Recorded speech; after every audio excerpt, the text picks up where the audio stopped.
Welcome back. I'm Danielle Smith. It's a little quieter right now at Floor Rope Square, but the entertainment begins again tomorrow at 9 a.m. Hopefully we'll be able to see you down here. I want to just finish off the day by giving some context as well about the dental industry, because I think we probably need to take a closer look at this. And there's some of you who are skeptical of my last guest, but listen to this comment. I am in the dental industry, and I am appalled at the way the Alberta Dental Association is muzzling the dentists in regard to advertising. And here's where it gets connected to the cost of services. Listen to this. Maybe if they allowed advertising and could offer reductions to, say, seniors, wouldn't that solve many issues? And then plus, no one wins taking their dentistry to Mexico, where so-called gray market goods are used. Canadian dentists are held to high account to use Health Canada approved products. Costs come from that area, plus the high cost of running their business. It's not cheap. So that's somebody who's trying to give some perspective, saying that Dr. Zuck is onto something. I also have this comment from Andrew, who's one of our regular emailers. He says, this association has been a closed shop, and like insurance companies and other so-called professional associations, unions set rates and negotiate as a group. There's no competition in this entity, and it can never be considered free enterprise. As an example, he suggests, get an estimate from one dentist, and let's say you want to compare, your new contact will contact where you were previously. So he's of the view that you don't have a free enterprise system when it comes to dentistry care in Alberta, and so this is another reason why we need to take another close look at it. I have some comments from people who have gone to Mexico, and let me read this out to you. I've had great success getting crowns, implants, and veneers done in Mexico with two wonderful dentists for 1/3 of the cost. That gives you some idea. If you were to get a cost estimate here and then go down to Mexico, you might be able to get it for 1/3 the cost. Plus, you get to convalesce on the beach while you're waiting for your recovery, and also the next day's work. Continuing on.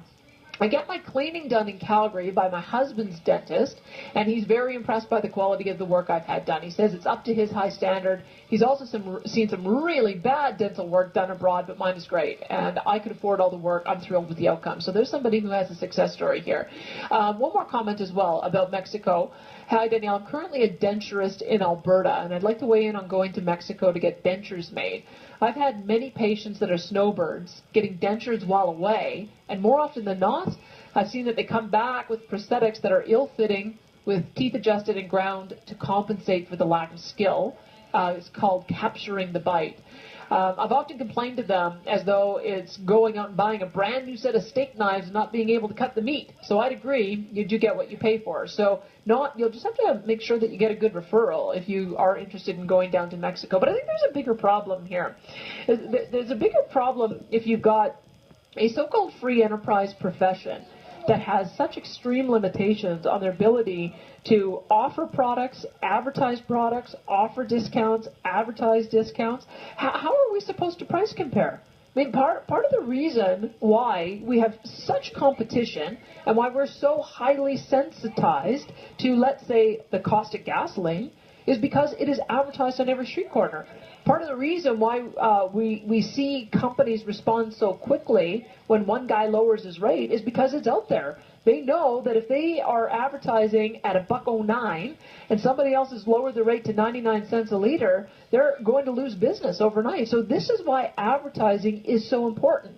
You don't know what the guy down the street would be willing to charge you if you can't advertise, if you can't easily get those figures. So I think that there probably is something here, and I think it's worthwhile for Sarah Hoffman to do an interview on this, or to do a review on this, if only to give us a little bit more insight in how prices are set, how the college operates, and maybe to address some of the issues that Dr. Zuck raised. The other thing, I'm going to put this on the table and give you some time to think about it, because there is an argument to be made that, especially since the cost of dental care is getting so expensive, there is an argument to be made that for kids under a certain age, it should be covered by our health system. I don't know if it is in other provinces. I'm putting that out there because I've been lobbied on that before, and there is an argument to be made, especially for those who do not have dental care through their work. Most of us have good dental coverage, but what do you do about young kids who don't, and they're relying on mom and dad's coverage, and mom and dad may not be able to cover it. We're in a situation now with the lack of fluoride in the water where we're seeing an increase in the number of cavities, and dental problems, bad teeth, they can lead to very serious health conditions. So I'm going to put that out there for you to consider. And we will make sure to put a pause on that and have another conversation about it. I do, though, want to finish off the day by dealing with the issue that emerged yesterday while we were on the air. Yes, indeedy, Bernie